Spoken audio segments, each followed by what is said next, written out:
Okay, welcome to How to Play Chinese Checkers with Mr. Chan. So Chinese checkers is an ancient game that can be played with up to 6 players or a minimum of 2 players. If you're only playing 2 players, then you would have to be facing directly against each other, like for example, red against green or white against black or blue against yellow. If you play 3, 4, or 5 players, it doesn't matter where the other colors go, but with 2 players, you have to be facing each other.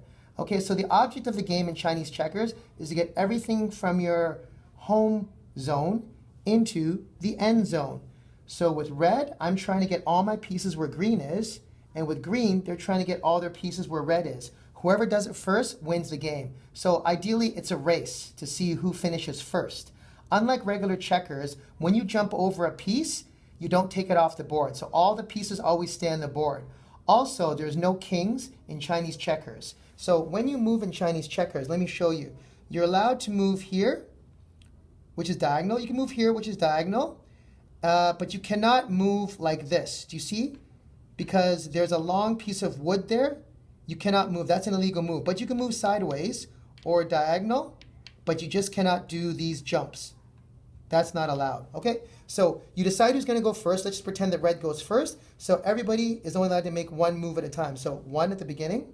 Let's say this person does this person does that, this person does that, this person chooses to do this, and yellow, for some reason, they want to jump this piece here over themselves, which is fine. So you're allowed to jump over any piece. See how they jump from there to there? So you're trying to make bridges. The more jumps you get, the better, because it means you're getting further to your goal. So after that first round, let's just pretend they've been playing, and all of a sudden, something like this sets up, okay? So basically, you see how I have this? I'm allowed to jump 1, 2, 3.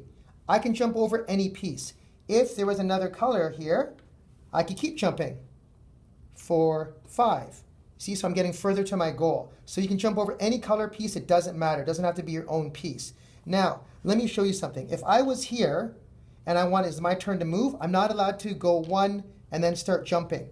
If I move here, that's the end of my turn. That's 1 move. But on my next turn, I can start jumping over these marbles and a bridge.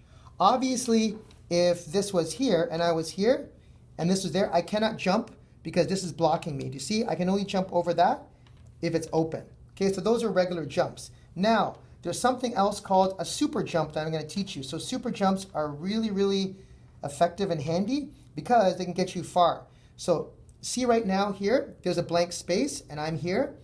Obviously, I want to go here. So there's a blank space, I can jump. Do you see that? So it's balanced. So I can do a super jump. If this marble was here, see how there's 2 blank spaces and 2 blank spaces? I can jump all the way here. See, 2 spaces, like that. However, if there was someone in the way here, I could not jump because they're blocking me. Do you see that? You have to have a clear path. Over here, I can't do a super jump. It has to be a totally clear path with nobody there in order for you to do a super jump. And over here, do you see 1, 2, 3, 1, 2, 3? I can do a super jump all the way over here. So super jumps are really handy. Sometimes what you can do, if there's a piece here, you can always jump over this one. See, this one jumps here. You can do combination jumps, and then I can do a super jump over here. So that's basically how Chinese checkers works. In the end, whoever wins first is the first place winner. Whoever gets all their marbles into their end zone is the second place winner. But if you have any questions, feel free to ask Mr. Chan. And I hope you have fun playing Chinese checkers. It's a great game, requires a lot of strategy, and you really, really have to try your best to make as many bridges and do as many jumps as you can to get as quickly as possible to your end zone to win the game. Have fun.